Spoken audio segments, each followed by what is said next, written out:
সারা আলী খান যখন কলেজে পড়তেন তখন তার ওজন ছিল ৯৬ কেজি। নায়িকা হবার স্বপ্ন বুনলেও ওজনের কারণে বাধাপ্রাপ্ত হয়েছিলেন, যেটা তার কাছে ছিল দুঃস্বপ্নের মতো।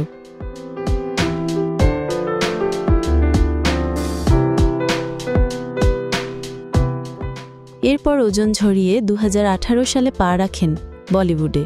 রূপে মুগ্ধ করেন সবাইকে, যদিও সেই যাত্রা তার জন্য সহজ ছিল না। ক্যারিয়ার শুরুর কয়েক মাস আগেও সারার ওজন ছিল ৯৬ কেজি।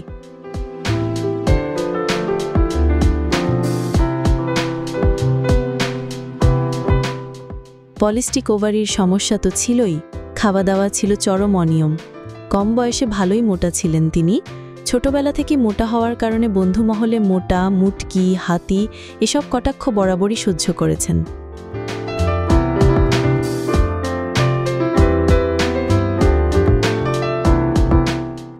রণবীর আলাহাবাদিয়ার সাথে একটি পুরানো সাক্ষাৎকারে ওজন হ্রাসের যাত্রা কেন অনুপ্রাণিত হয়েছিলেন তিনি, কিভাবে লড়াই এবং বাধার সম্মুখীন হয়েছিলেন সে বিষয়ে কথা বলেছেন সারা আলী খান।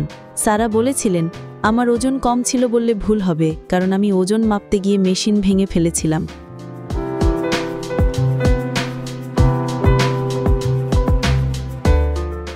সারা আরও জানান, এখন প্রচুর ওজন কমালেও ওজন নিয়ে সমস্যা রয়েছে তার।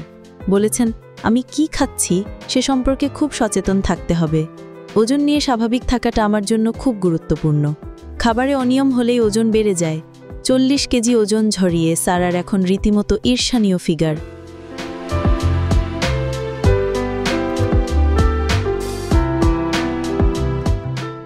একাধিক সাক্ষাৎকারে সারা জানিয়েছেন, ওজন কমানোর জন্য তার প্রথম পদক্ষেপ ছিল ডায়েট থেকে যাবতীয় জাঙ্ক ফুড ও ভাজা পোড়া খাবার বাদ দিয়ে দেওয়া।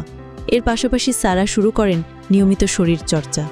যোগা থেকে শুরু করে জিম, সমস্ত রকম শরীর চর্চায় নিয়মিত শুরু করেন সারা। ওজন কমাতে বেশ কসরত করতে হয়েছিল সারাকে। বেশ কিছু বদল আনতে হয়েছিল জীবনধারাতেও।